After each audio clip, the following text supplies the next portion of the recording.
Chapter 1. 2 Tickets. Gabriel had a kind face and intelligent brown eyes. He usually had a friendly smile. But there was no smile on his face today. He wasn't happy. I'd like to be as rich as Marco, he thought. But I'm only good old Gabriel. Sylvia likes me. I know she does. She thinks I'm kind and nice. But she thinks I'm boring too. Boring old Gabriel. That's me. Gabriel had 2 tickets for a film. There was a red rose on the table in his sitting room. He took the rose and the tickets and went out. An hour later, Gabriel arrived at the door of Sylvia's flat. When she opened the door, she didn't smile at him. "Oh, hello," she said. "What? Don't you remember, Sylvia?" said Gabriel. "It's Sunday evening. We're going to the cinema. I've got the tickets. It's that great new film. You said—" "What do you mean?" said Sylvia. "One can't go out with you this evening. I'm busy. One don't remember. But I called you on Thursday," Gabriel said. "You wanted to come." Sylvia pushed her beautiful dark hair out of her eyes. She didn't look at Gabriel. "Oh dear," she said. "That was stupid of me. I'm really sorry. Please don't be angry, Gabriel. Come back tomorrow. We'll go to the film tomorrow." She began to shut the door. "Sylvia," Gabriel said angrily, "you're going out with Marco. I know you are. I want to tell you something about Marco. He's rich, but he's a bad man." "You're being stupid, Sylvia." He stopped. Sylvia wasn't there. "I'm talking to the door," he thought angrily. He looked at the rose in his hand. Then he threw it onto the ground. Behind him, he heard a quiet laugh. He turned. There was a man on the stairs. His clothes were expensive, and there were 20 red roses in his hand. It was Marco. "Oh dear, Gabriel," Marco laughed. "Is she busy tonight? Doesn't she want to go out with you? I'll try now. Perhaps she'll go out with me." Gabriel didn't answer. He walked quickly away and went down to the street. It was a hot Sunday evening. There was no wind. A lot of people were in the street. They sat in the parks and drank in the cafes. Young men and women talked and laughed. Gabriel didn't want to look at them. He felt too unhappy. He took out the 2 tickets. "I paid for them," he thought, "and it's a wonderful film. I'll go without her. I'm not going to think about Sylvia Delgado. I'll go and see the film, and I'll enjoy it." The Plaza Cinema was a big, old building in the center of town. The doors weren't open, so there were a lot of people outside. Gabriel waited with them. When the doors opened, people went quickly inside to the ticket office. But Gabriel had his ticket, so he waited outside. It was 8:27 p.m., and at that minute, the earthquake happened. Chapter 2. A Table for 2. Marco stood at the door of Sylvia's flat and watched Gabriel leaving. He looked carefully at his clothes and his shoes. Why didn't Sylvia open the door? She was in there. Then, suddenly, it opened. "Sylvia, dear," Marco said, "you look wonderful." He stopped. Sylvia didn't look wonderful. Her face was red, and she looked unhappy. Gabriel said something to her, Marco thought. What was it? That young man doesn't like me, and I don't like him. He followed Sylvia into the sitting room. "I'm nearly ready," she said. "Have a drink. I'll come in a minute." Marco knew the Delgados' sitting room well. He went to the table and got a drink. Then he sat down in an expensive armchair. He liked the flat. There were beautiful pictures on the walls, and everything in the room looked very expensive. Sylvia lived with her mother. Her father was dead. Before he died, Mr. Delgado had a good job. He had cars and friends and a lot of money. But the Delgados weren't a rich family now, and Sylvia's mother was ill. The doctor often came and visited her. Sometimes Mrs. Delgado had to go to hospital. She had to have good food and expensive medicines. The Delgados didn't have much money now. Marco didn't know about the Delgados' money.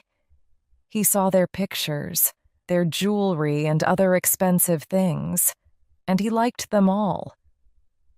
"Sylvia!" Mrs. Delgado called weakly from her bedroom. "Are you there, dear? What are you doing? Is somebody with you? Who is it?" Marco heard Sylvia's answer. "It's all right, Mother," she said. "It's only Gabriel. We're going to see a film." "Ah," thought Marco, "so Mrs. Delgado doesn't like me. Mrs. Delgado likes dear Gabriel." He went back to the table and had another drink. "Perhaps you don't like me, Mrs. Delgado," Marco thought. "But your daughter does. Oh, yes, she likes me very much." He smiled. 10 minutes later, Sylvia came into the room again. Her dark hair was beautiful. Her big brown eyes were excited. Her dress was very pretty. She smiled happily. "Hello, Marco," she said. "I'm ready now." He put down his glass and stood up. "We're going to have a wonderful, wonderful evening," he said. Outside, it was very hot. Marco drove his car fast. Sylvia felt the wind in her hair. It was good. Gabriel hasn't got a car, thought Sylvia. She turned and looked at Marco. "Where are we going?" she asked. "I'm taking you to the Oasis restaurant," Marco said. "It's the best restaurant in town. It's very expensive, of course, but nothing is too good for you, Sylvia. I know a lot of girls, but you're the most beautiful." The Oasis restaurant was 2 kilometers outside the town. There were a lot of big cars outside it. Marco pushed open the doors. Inside, it was nearly dark. There were pretty little lights on the tables, and a man played quiet music. Some people danced. "Good evening, sir," the manager said to Marco. "I called this afternoon," said Marco. "I want a table for 2. "Of course. Please follow me," the manager said. Marco and Sylvia followed him to the back of the restaurant. Their table was near the door to the kitchen. Waiters went in and the dancing. "I have to have a better table." "Out with food and drink." Marco looked at the manager angrily. "I don't want this table," he said. "We're going to dance later. We want to be near—" "I'm sorry, sir," said the manager. "I can't do that. We're busy this evening. Come early next time. Then I can put you near the dancing." He began to walk away. "Wait a minute," said Marco. "I'm not happy with this. You've got to—" "I'm very sorry," said the manager again. "I can't give you a better table now. Later, perhaps." "But—" said Marco. People began to turn round and look at Marco. Sylvia looked at the floor. Marco always did this. He always wanted the best place in the restaurant, in the theater, or at the football game. Sylvia put her hand on Marco's arm. "This table's okay," she said. "I don't want to change. Why period?" 15th quiet, my dear, said Marco. "Leave this to me." He turned back to the manager. "Now," he said, "you listen to me." Everybody's watching us now, thought Sylvia. She caught his arm again. "I'll see you in a minute," she said. "I'm going to the washroom." She walked between the tables to a door at the other end of the restaurant. She saw young men and women dancing. Older people laughed and talked. They all looked happy. The washroom was outside the restaurant in a small garden. Sylvia opened the door and walked into the garden. It was 8:27 p.m., and at that minute, the earthquake happened. Chapter 3. Sylvia's Story. The ground moved under Sylvia's feet. "Help! What is it? What's happening?" she thought. There was a terrible noise, and she looked up into the sky. Perhaps the noise and the shaking came from a plane. Suddenly the lights went out, and it was nearly dark. Then people started to scream. Sylvia didn't move. She couldn't move. "It's an earthquake," she thought. "Oh no, please no." The ground moved again. A long crack started to run up from the bottom of the wall in front of her to the top. Then the wall opened, and Sylvia could see the people inside the restaurant. They tried to run. Their screams were terrible. She could see hands pushing and pulling. She could see their faces and their eyes. They were terribly afraid. Then the wall fell, and the roof came down. Sylvia couldn't see the faces and hands now. The Oasis restaurant wasn't there. It was only rubble. Sylvia couldn't move. She couldn't scream. "Marco's in there," she thought. "Marco and the manager and those people. I don't." There was another loud noise behind her. Sylvia turned. Another building fell, and another, and another. Suddenly, she remembered her mother. Sylvia tried to get out of the garden into the street, but it wasn't easy. She had to climb over a broken wall. She couldn't climb in her evening shoes. She took them off and carried them in her hand. She got up to the top of the wall and fell down into the street. Her pretty dress was dirty now, and she had cuts on her feet. There were people everywhere. They ran up and down the street and screamed. Some people tried to pull the rubble away from a building. "Come and help," one of them said to Sylvia. "My little boy's under there. Help me, please." "I'm sorry," said Sylvia. "I have to find my mother."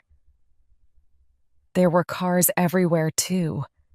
Everybody wanted to get away from the buildings and out into the country. "Stop! Take me with you! Take me home!" she screamed at them. But they didn't hear her. They didn't stop. "I'll have to walk," she thought. "It's a long way, but I can do it. I have to go home and help my mother. I have to." Sylvia began to run. It wasn't easy. There was rubble across the road. A roof fell to the ground behind her. A wall suddenly fell in front of her. She climbed over it and started to run again. It wasn't dark now. The sky was red and black with fires and thick black smoke. Sylvia had only one idea in her head. There was nobody with her mother. She was ill in her bed. She couldn't move easily. Perhaps she was hurt.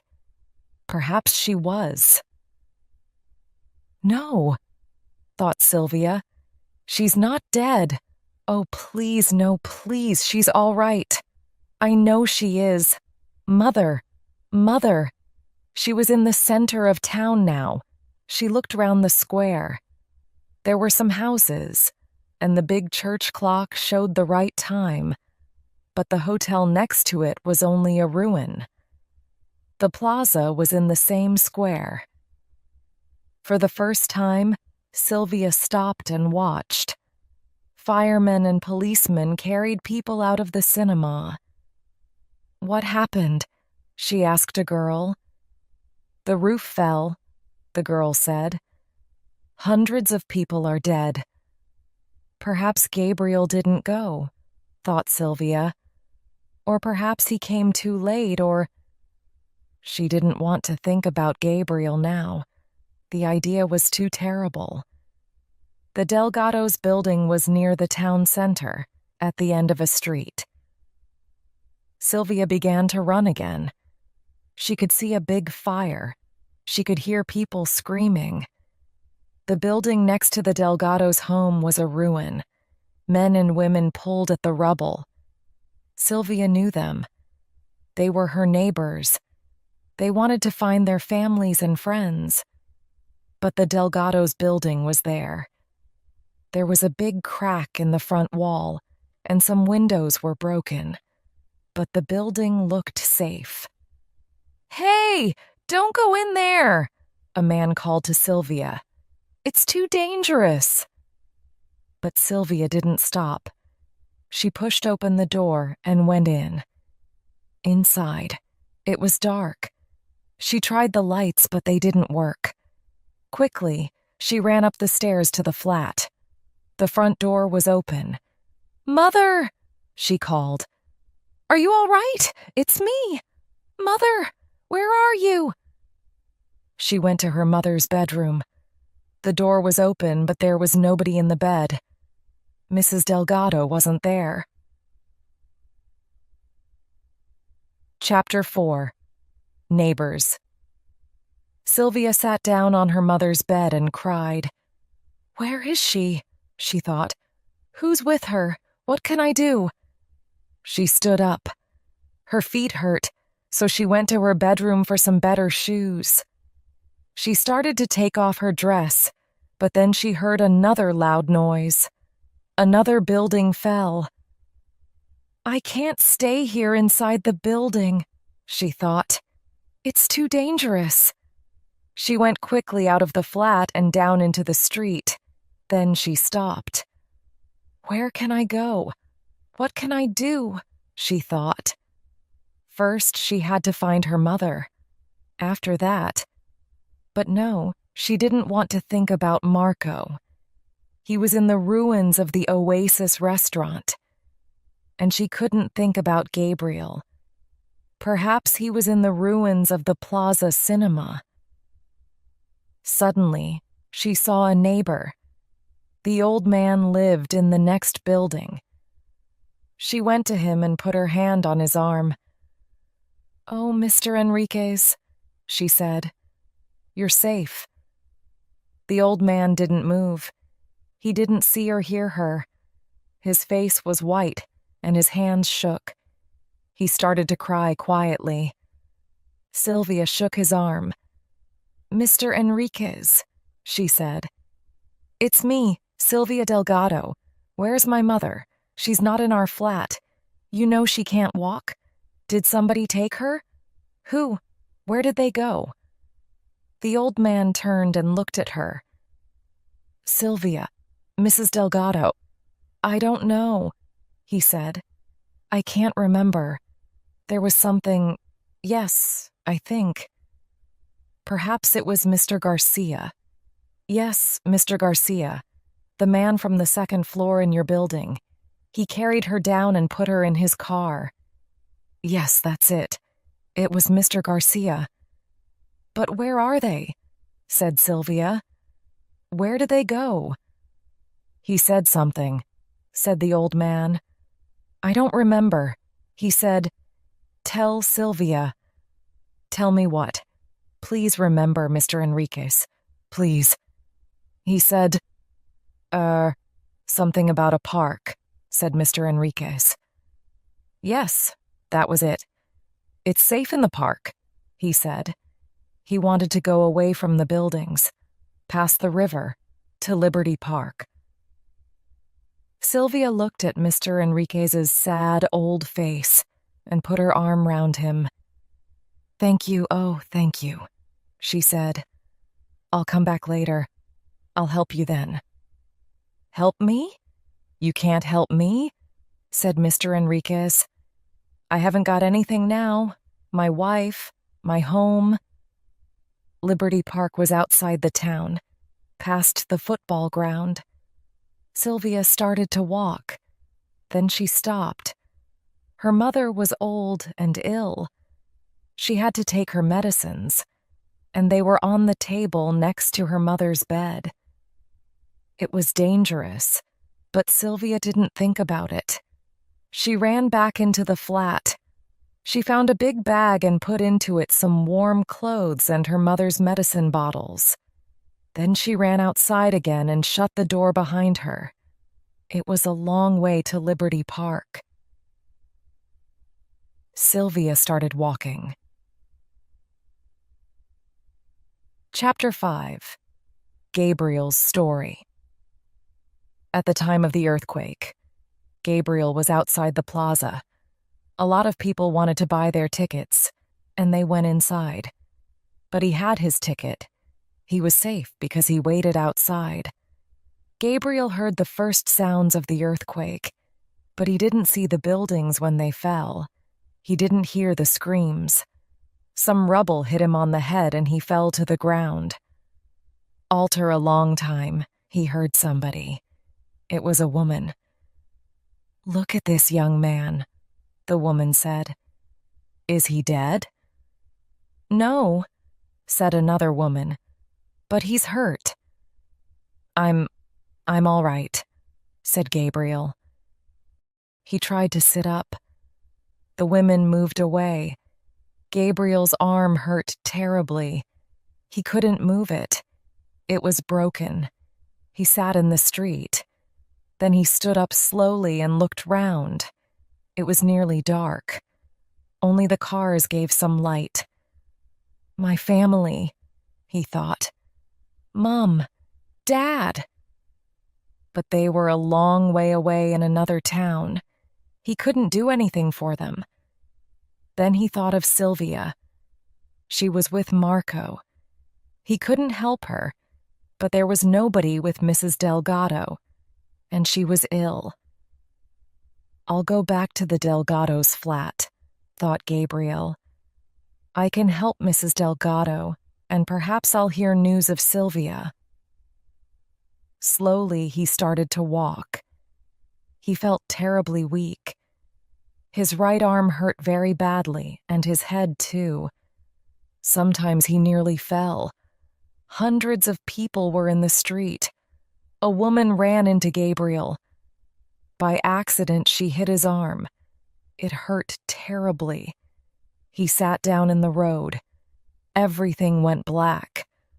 When Gabriel opened his eyes again, he felt very ill. He tried to sit up and look round. He wasn't in the street now. He was on the ground with a lot of other people. Doctors and nurses moved quietly round them. He tried to feel his head with his hand. Then he remembered his arm. A nurse came to him. "Where am I? What happened?" he said.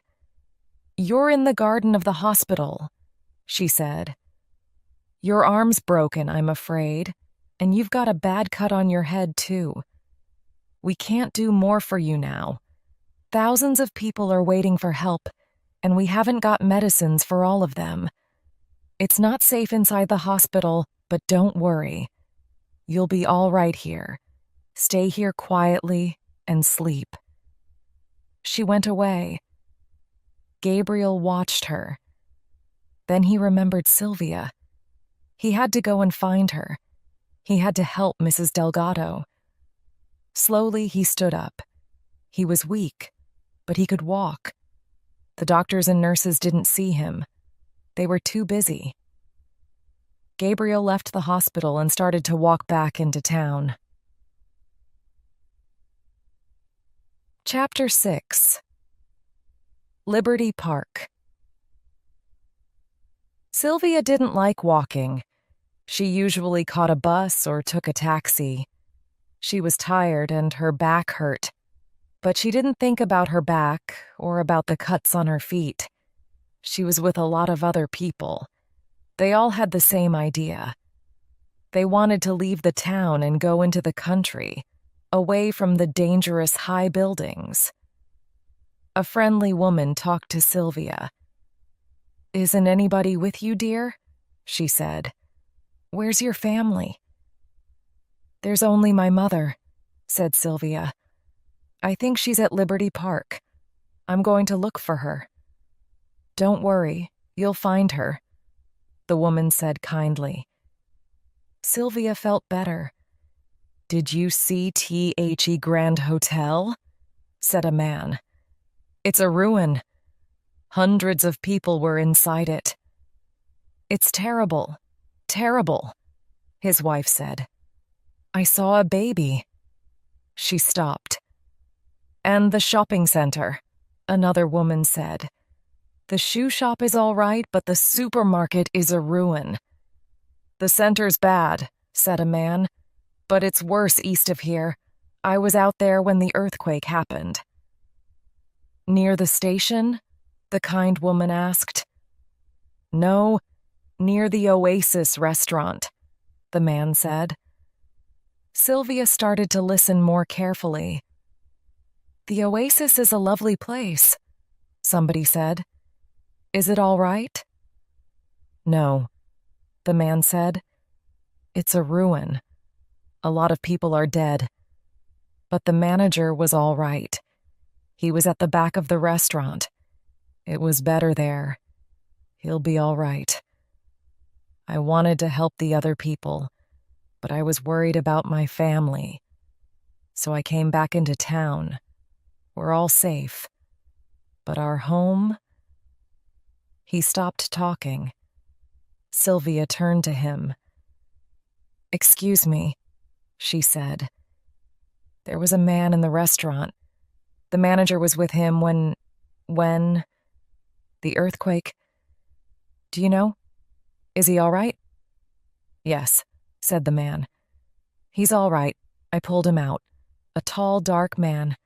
Is that him?" "Yes," said Sylvia.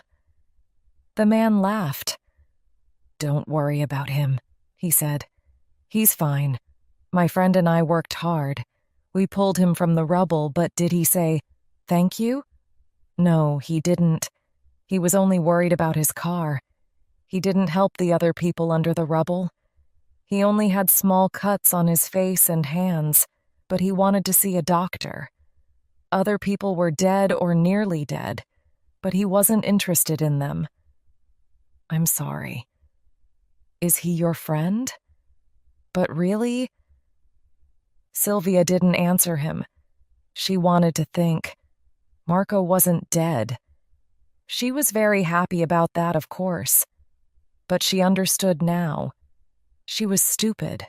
A stupid, stupid girl. She didn't loathe Marco. She didn't like him. She loved Gabriel. And now, perhaps, it was too late. At midnight, there was another small earthquake. The people in the road screamed. They wanted to run, but where could they go? Behind them, in the town, more buildings fell. "Oh no," thought Sylvia. "When will this end?" At 12:30 a.m., Sylvia arrived at Liberty Park. She looked round. There were thousands of people on the ground. Other people stood and talked. She couldn't see very well in the thick smoke. "I'll never find Mother here," thought Sylvia. She began to walk up and down the park. "Mother!" she called. "Mother, it's me, Sylvia. Where are you?" "Sylvia, my dear, you're safe. she said, and took Sylvia's hand. I'm happy now. I'm very happy. After an hour, she was very tired. I have to sit down, she thought. I'll start again in the morning, but now I'm going to sleep somewhere. Then suddenly she heard her name. She turned round. Mr. Garcia, she said. Where's Mother? She's here, said Mr. Garcia, and she's all right, but she's very worried about you. My wife's with her now. How did you find us? It's a long story, said Sylvia. I'll tell you later. But now, I know, said Mr. Garcia. You want your mother. Go with me. Mrs. Delgado was on the ground with Mr. Garcia's jacket under her head. Her eyes were open, but her face was white. Sylvia took her mother's medicines out of the bag and gave her some. Mrs. Delgado smiled. Thank you, dear, she said. Sylvia sat and watched her. Mrs. Delgado shut her eyes and slept. Chapter 7. Thieves. It was early in the morning when Gabriel arrived at the Delgado's flat. His arm hurt badly and he was terribly thirsty. The street was quieter now. Most people were out in the country or in the parks outside the town. But there were 4 or 5 men at work in the ruins of the building next door. They pulled the rubble away. Gabriel watched them for a minute. Suddenly, they stopped working and listened. I can hear something, one man said. Here. I think it's a child. Quick, come and help. Gabriel went to them. I can help, he said. One of them looked up and smiled at him. Don't be stupid, he said. You've got to have 2 hands for this job. Go and sit down. Slowly, Gabriel went up the stairs to the Delgado's flat. The building was dangerous, but he didn't think about that. He could hear the cries of the child. He felt terrible. Then he felt something on the floor under his foot. He looked down. It was his red rose. It was there, in the same place, by the front door. A rose from another world, another life. The door of the flat was open. Gabriel called, Mrs. Delgado, Sylvia, are you there? There was no answer, but suddenly, 2 men ran out of the sitting room. The first man went down the stairs before Gabriel could stop him. Then the other man ran past. Gabriel put out his foot, and the man fell over it. A box fell to the ground. The man didn't stop. He jumped up and ran away. Gabriel opened the box. There was jewelry inside it. Mrs. Delgado's jewelry, he thought. So the thieves are busy now. He took the jewelry box into the flat. He looked around. The pictures were on the walls. Sylvia's camera was on the table. Good, he thought. The thieves didn't have much time. They only took the jewelry and I've got it now. Then, near one of the armchairs, he saw Sylvia's dirty evening shoes. He thought for a minute. For the first time for hours, he smiled. She wore those shoes last night, he thought. So she came back here after the earthquake. She isn't dead. She came home and took her mother to a safe place. Oh, Sylvia. Sylvia, you're all right. Gabriel forgot his broken arm and the cut on his head. He was suddenly happy. I'll look for them, he thought. They're out in the country. I know they are. I'll find them. He stopped. That's stupid, he thought. I'll never find them, and I can't leave. There'll be other thieves later. I'll stay here and look after the flat. He went into the kitchen. There was no water, of course, but there was some milk. Gabriel had a long drink and then felt better. His head and his arm hurt, but his legs felt stronger. And now he could think. It's not safe inside, he thought. I'll stay in the street. Perhaps I can help the other men and watch the building too. He went out of the flat and shut the door behind him. That day and the next day, Gabriel worked with the other men. He couldn't move the rubble or pull people out of the ruins, but he could do other jobs. The workers had to have food and drink. Gabriel found water and carried it to them. Then he looked for food. There was a shop at the end of the street. The windows and doors were broken. There was nobody there. The manager's dead, a man told him. Gabriel climbed through the broken door into the shop. He took some food and carried it back to the workers. The child from the ruins of the next building was safe now. She was in a car, on her way to hospital. But the workers didn't stop working. Other people were under the rubble. Gabriel could hear their screams. He saw a small boy in the street, 2 or 3 years old. The child cried for his mother. She's at the hospital, one of the workers said. We pulled her out. We didn't know about the child. Gabriel sat down next to the little boy and talked to him. He gave him some food and a drink of water.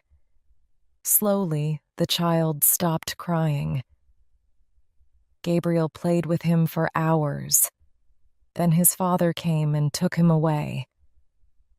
On the morning of the 3rd day, firemen arrived. For the first time, Gabriel stopped working. He couldn't do anything now. He sat down in front of the Delgado's door and fell asleep. Chapter 8. Home. On the 3rd day after the earthquake, good news came to Liberty Park. Mr. Garcia had a radio in his car. "Sylvia, come and listen," he called to her. "There will not be another earthquake," the newsreader said. "People can go back to their homes. Dangerous buildings have a white cross on the door. Do not go inside those buildings. Other buildings are safe. I will say that again." Mr. Garcia and Sylvia listened again. Then Mr. Garcia turned the radio off. "Do you think it's really safe?" Sylvia asked. "Do you think we can go home?" Mr. Garcia shook his head. "One don't know," he said. "But I know one thing. Your mother can't stay here. We'll take her home to her bed. You can look after her there." Everywhere in Liberty Park, people asked questions. Many people were worried. Was the newsreader right? They were afraid of another earthquake. They wanted to stay in the country for another day or two. But other people wanted to go home. They started to move into the streets. Sylvia sat down next to her mother. "We're going home, Mother," she said. Mr. Garcia carried Mrs. Delgado carefully to his car. She was as light as a child. Sylvia opened the back door of the car, and Mr. Garcia put Mrs. Delgado inside. The journey into town took a long time. There was rubble everywhere, and in some places there were trees across the road. Mr. and Mrs. Garcia sat in the front of the car and talked. They were worried about their flat, their friends, and their neighbors. Sylvia sat in the back with her mother and looked out of the window. But she didn't see the ruins, or the rubble, or the firemen. She didn't hear the Garcias. "Will I see Gabriel again?" she thought. The car turned into the Delgados street and stopped outside their building. "Look, look, it isn't there," said Mrs. Garcia. "What isn't there?" asked Sylvia. "The White Cross. There's no White Cross on our building. It's safe. We can go home." Mrs. Garcia jumped out of the car and ran up the stairs to her flat. Mr. Garcia smiled at Sylvia. "You go up first and open the door," he said. "My wife will come back in a minute. Then we'll carry your mother up the stairs." Sylvia went into the building and up the stairs. Then she stopped. There was a man asleep in front of her door. He looked thin and ill. His face and clothes were dirty. And his arm. His head. "Gabriel," she said. Gabriel woke up and jumped to his feet. He didn't sex Sylvia in the dark. He only saw another thief. "You can't come in here," he said. "This is the Delgados' home. No thieves here." "Gabriel," said Sylvia again. Gabriel stopped talking. His head was hot. His legs felt weak. He didn't want to fall now. Not now. "Is it you?" he said. "Is it really you?" He had something in his hand. Sylvia couldn't see it very well. Then she understood. It was a dirty, dead, red rose. She took it out of his hand. "Thank you, Gabriel," she said. "It's beautiful."